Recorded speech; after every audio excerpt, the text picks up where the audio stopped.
Hello, ladies and gentlemen. This is your girl Mitzi, and this is Mitzi. Let's think about it. Today, we are going to be thinking about personal motivation. I know we spoke about motivation in other episodes, but today we're really focusing on personal motivation, how it really affects you personally. I have a special guest today that will be giving and sharing his perspective on this matter. Dave, why don't you go ahead and take it away? Hi, everybody. This is Dave. It's a pleasure to be here. Um, Motivation, what a funny thing to talk about, isn't it? It seems like it's just there, but it's not. It's not. Um, I've worked in healthcare for 35 years, way back into the 1980s, and most recently I was working as the CEO of a community health center. Do you know what a community health center is? I believe so. It's just where the community comes and if they need like certain health questions or just a place to be around, they have that opportunity to do so. Is that right? It can be very similar to that, I think. Um, there are about 1,400 community health centers all around the country. So literally every county has access to a community health center of some kind. Um, and the idea was to provide services where maybe there was less access, serving more vulnerable populations. And where I was in rural Oregon, in Wow. Washington State, or I mean, I'm in Washington State now, but I was in rural Oregon. Um, and we served a lot of migrant and seasonal farm workers, for example, as well as a lot of, people who weren't. But that was kind of, that's how we got our start because they didn't have access to any care. And Yeah. we had developed a model that we were really proud of, maybe too proud of, I don't know, but we were looking at, like, you, Mitzi, if you came into the health center, you are the captain of the care team, right? So it's not this old model where you come in and we poke and prod and ask you some questions and tell you what to do, right? And then you go off and do what we tell you to do, and then you're a good patient. So this is more like you come in and say, I have some challenges. It could be mental, it could be kind of in your mouth, it could be physical health, it could be in a lot of different areas. And you say, I would like some help. And so we become a team of people, depending on what you need, you as a whole person, right? We then flex the services, to give you hopefully what you need to be successful. And so we had done some really cool things. We had, become financially stable. We had grown quite a lot. We outgrew our building, and we had a great reputation in the community. A lot of people wanted to come see us, and we didn't have any space for them. And so, and I think one of the things I was most proud of was that we had eliminated any disparities in health outcomes between our majority population and our minority population. So if you were diabetic or struggling with depression or, had diabetes or whatever it is, there was no difference in outcomes, between these populations, which is very unusual in the United States. It is. But yeah. And so we had done all these cool things. We had a wonderful team of people, medicine, so physicians and nurse practitioners, nurses, therapists, social workers, dentists, hygienists, coaches. We had all kinds of different things. And again, we flex things based on what you need. So we had this opportunity to build a brand new building. It was going to be twice as big. It was going to be expensive. and we thought, well, we've got this wonderful model of care where you're the captain of the care team. But even with good technology and wonderful people and a new facility designed around this model that centers around you and your needs, I had this epiphany that if we can't help people better fulfill the role as the captain of the care team, then we're going to greatly limit our effectiveness. And we obviously didn't want to spend all that money and not be a lot more effective. And so we started thinking about, well, and I'm a little embarrassed, I'm a little slow maybe, but it's like, what does that mean even? I mean, if we want to be the captain of the care team, what are the skill sets? What does that really mean? Let's define that and get more specific. And so we started to do that. And in the process, I realized it was really about change, right? So, and I love your title, or your whatever, your tagline, or whatever, Let's let's think think, about it. right? Yeah. And so we were trying to really think about it, and we realized it was about change, right? And there's two kinds of change. There's a change that goes on around us. So like when I was very early in my career, I bought a modem for my office. We'd built a new health center way out in the country. This was in the Seattle area. And I bought a modem, and it was about the size of this keyboard. And it cost like $1,800. And it was at the speed of a very, very slow dial-up. So there was no video conferencing over this thing, no Zoom, or nothing like that. But it allowed us to transfer some data from this remote site, to the main office where the big computers were. And I was the CFO, which back in those days meant I was also the chief technology officer. and that was amazing. That was really cool. And figuring out how to get that to work was very relevant. Today, that's kind of useless. I mean, that thing's an anchor in the bottom of the landfill someplace. And so, today I'm on my laptop, and we've got Zoom, and I don't know where you are. Oh, I'm in Wisconsin. Wisconsin. How fun is Yeah. that? And I'm in Washington State, so Eastern Washington near Idaho. And we just click, and Zoom, and it's there. So technology and just things, they evolve around us. And so we need to have the ability to change, learn new skills, and keep up with that stuff. Otherwise, we really lose our relevance. Frankly, we lose our capacity just to kind of be in charge of our own lives. And so that's important.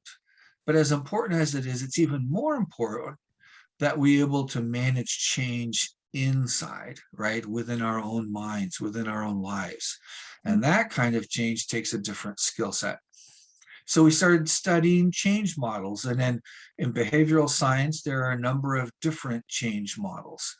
And I got to a point where I kind of put them up on a spreadsheet, because I was a finance guy for a long time. And so I like spreadsheets, and I kind of put them up, and I said, what are the stages of change in these, the trans-theoretical model of change, which is a really fancy sounding thing, and various other change models. And I realized, this is my second epiphany, was that at the core, at the very beginning of each of these change models, was this thing that I'd never thought about, which is personal or intrinsic motivation. So if we want to be captain of our care team, and by extension, the captain of our own lives, this idea of intrinsic or personal motivation is central to all of these models. So whatever theory, we subscribe to, or that we like a little bit better than the other, this idea is always there. And so I started studying that. And it was an amazing journey. I left that job that I was at, had a disagreement with my board. I lost the argument.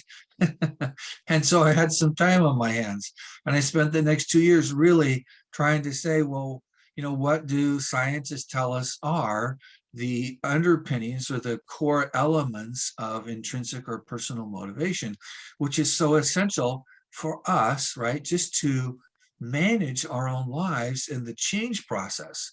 And as I got into this further and further, I realized that there's all these influences around us. There's our parents, there's our friends, there's our employer, there's, we have like 3,000 images that we're exposed to every day. Most of them by somebody who wants us to do something that they want us to do. Yeah. click on this, friend that, Like buy this. this. Yep. Exactly.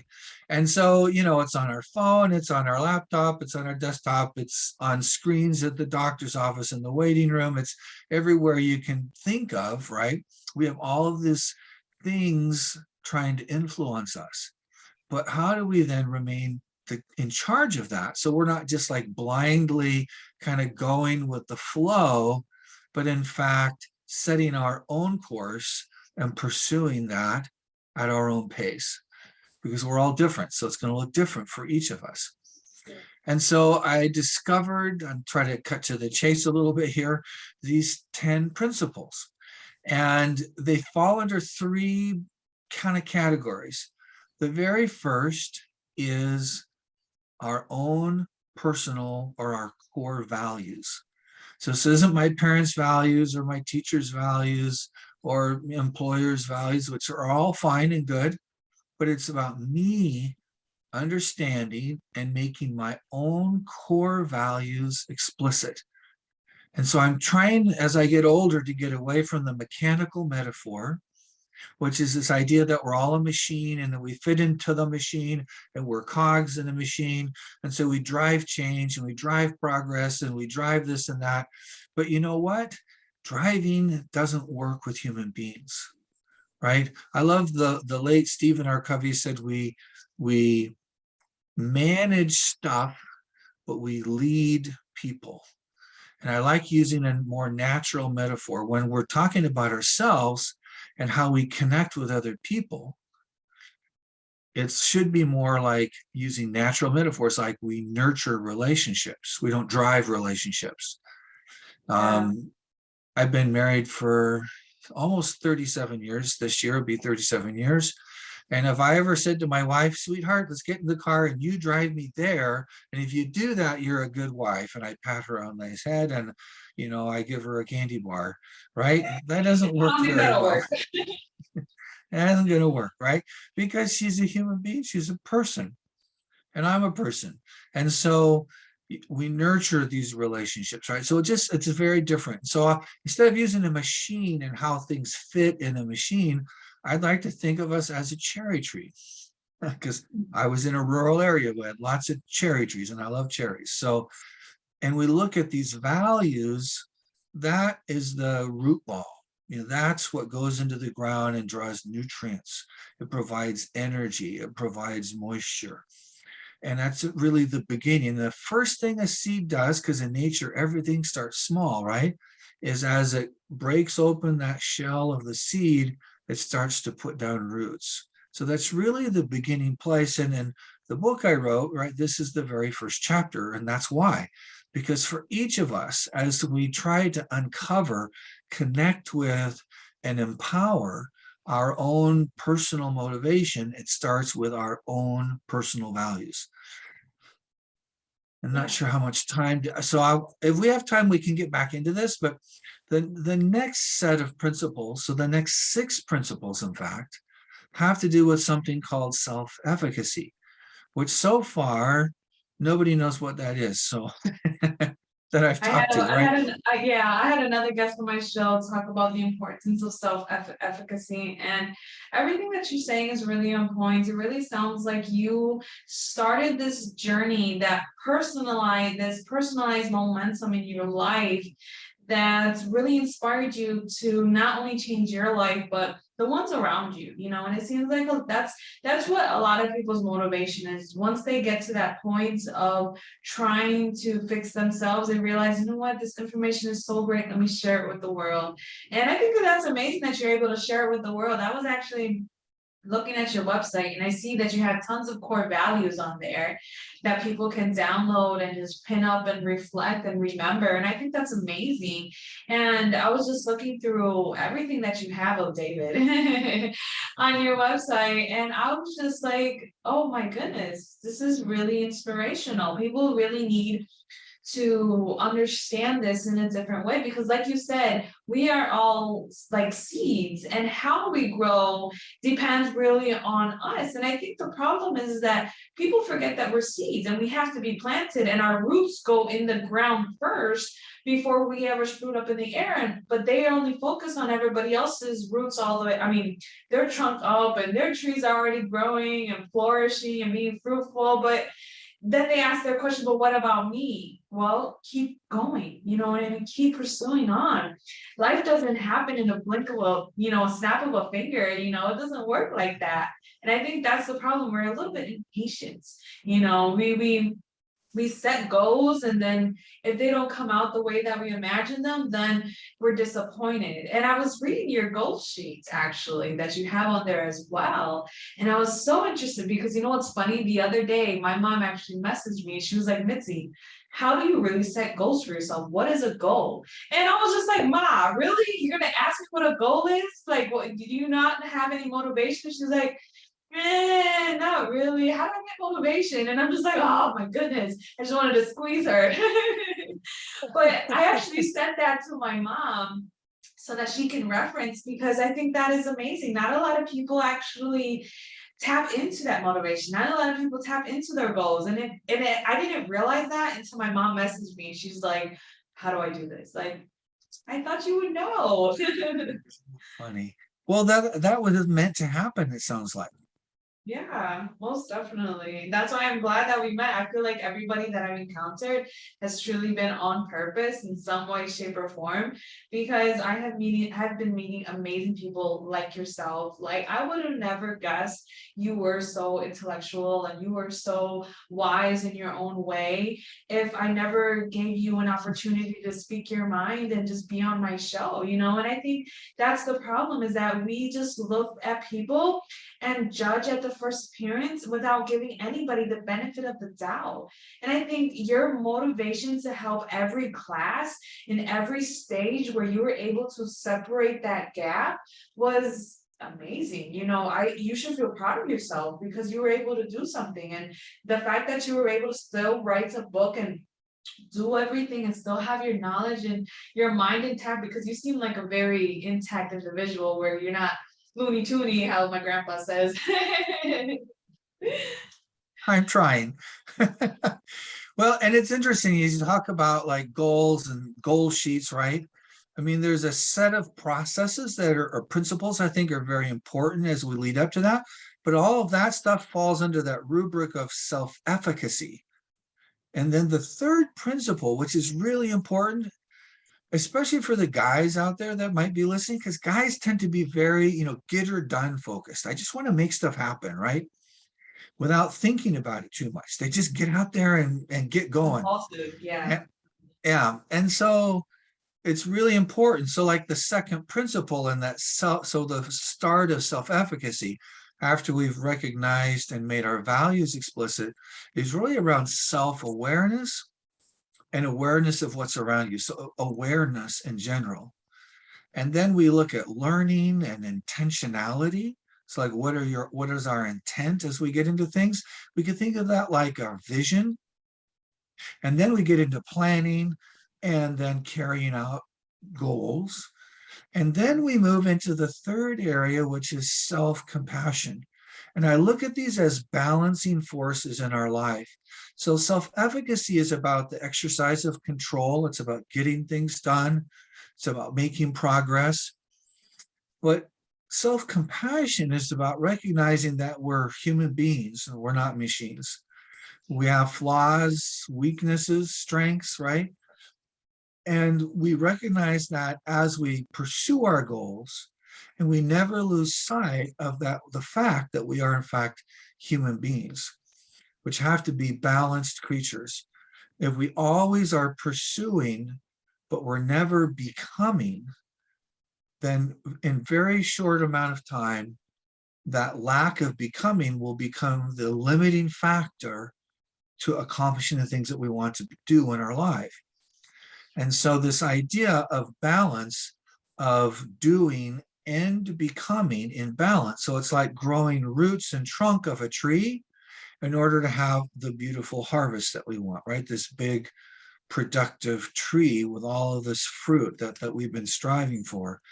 And 90% of what we see around us is about building the fruit. It's about how. It's a how do I do this? How do I build an audience? How do I accomplish this? Right? How do I make more money? How do I, et cetera, et cetera, et cetera. And what we need is some balance with the how, with the why, and with connection. How do we connect with human beings, honor and respect each other as fellow sojourners, if you will, on our individual journeys? And how do we keep these things in balance? And the beauty of being in balance is that when things are bad, if we have developed the who we are and who we are becoming along with what we are doing, what happens is we have a weak trunk and roots, right? Our values aren't deeply rooted in the ground.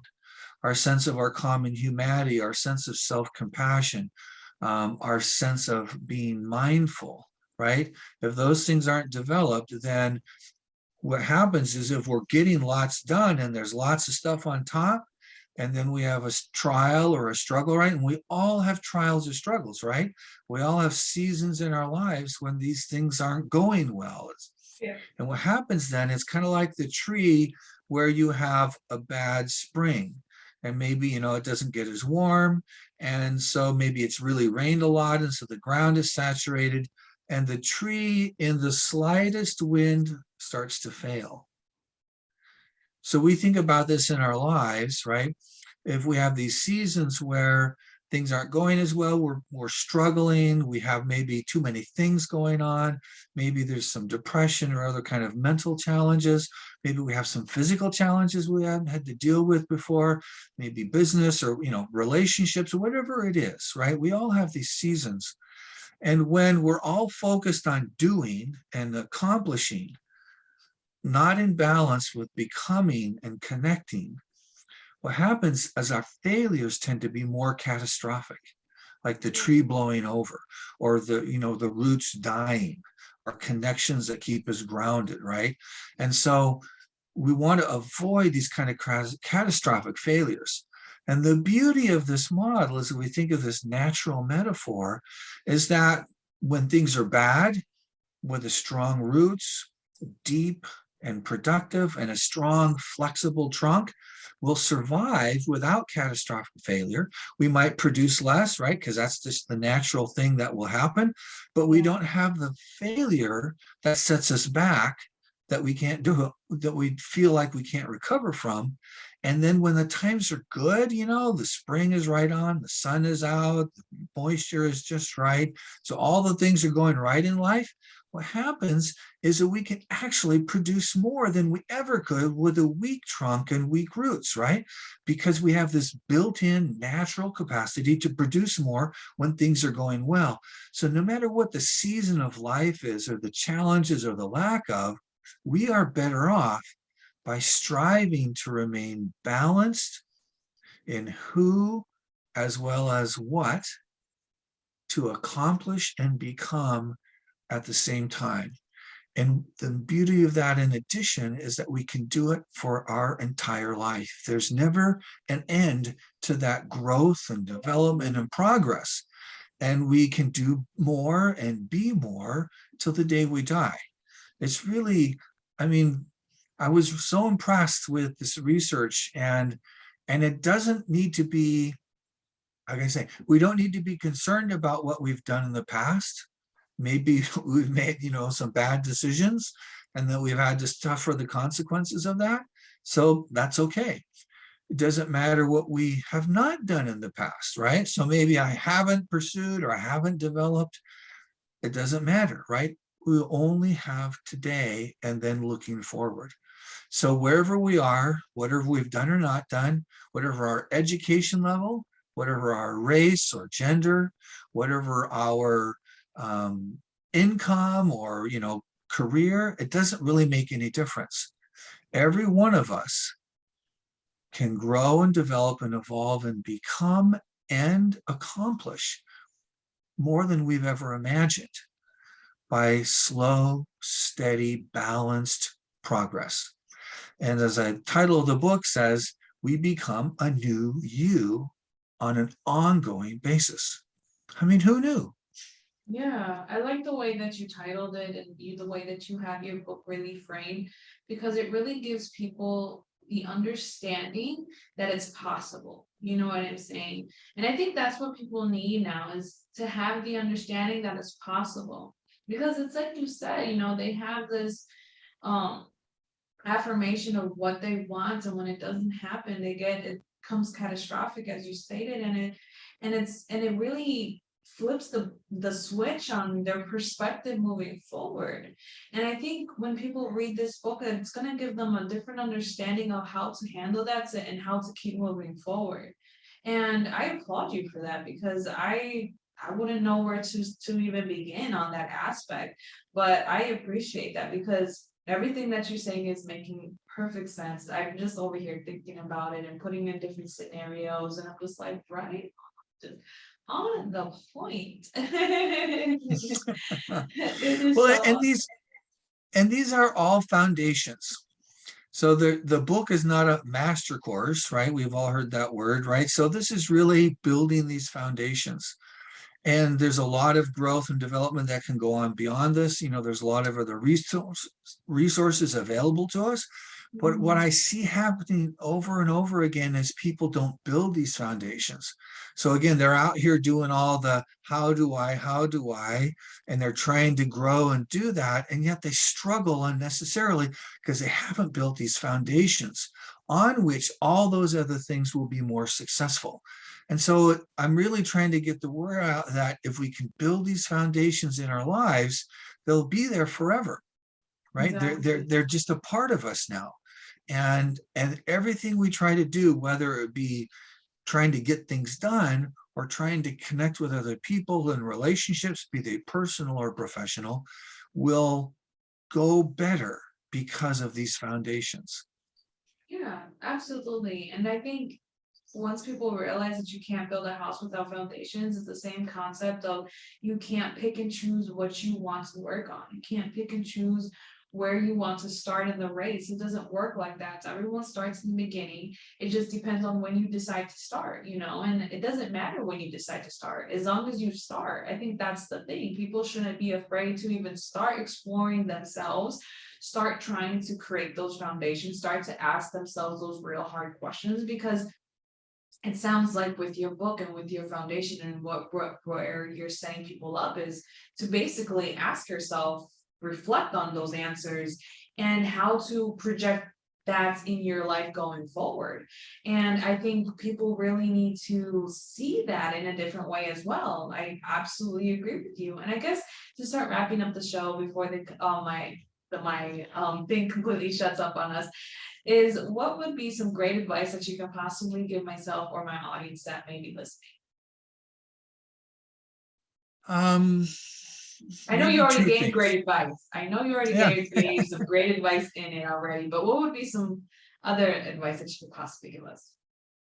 I think a beautiful habit that helps us to think, right? So again, thinking about your audience of people who are thinking and trying to think more in their lives, a pattern that I think is super helpful that anybody can do is to start your morning each day by being intentional. So what do I want to do today? And again, in that sense of balance, who do I want to become? What is my intent? And if we think about that and we mentally exercise and think about maybe I'm working on communicating better, just as whatever it is, for every person it's going to be different, right? And so we can think about, hey, I'm going to have lunch with so and so, or I've got a meeting with somebody, or whatever it is, and you be intentional about how do I want to communicate, if that's what your intention is about. And if whatever it is, that's what I want you to place in there. What is my intent for the day? And at the end of the day, be accountable. So we're intentional in the morning, we're accountable in the evening. That doesn't have to take over your life. I don't care how busy you are. You can take 5 minutes in the morning at some point and 5 minutes in the evening, or whenever the beginning of your end of your day is, right? At the end of the day, you go, how did I do, right? This was my intent. How did I do? And maybe I did good, maybe I didn't do as good. That's not what is important. What matters and what is important is that you thinking about how did I do, and then you start to say, this was good, I want to reinforce that. This didn't go so well, and there's a pattern, and I'll save it for in my book, but there's a 5-step process that you can go through where you can take things that didn't go well and you in fact learn from them, which is the third principle. And then the next morning, as you're intentional again about your day, you use that 5-step process to then reinforce doing a little bit better. There you go. I like that very much. Thank you, Dave. That is very insightful and very enlightening. Thank you. And I hope anybody who's listening, if you want to know more, if you're curious about his book and you're just on this self-growth journey, go check out Dave. Don't miss that pit stop in your train. Stop on him and check out his website. Go print out the goals worksheet that he has available. It is free, just so you know.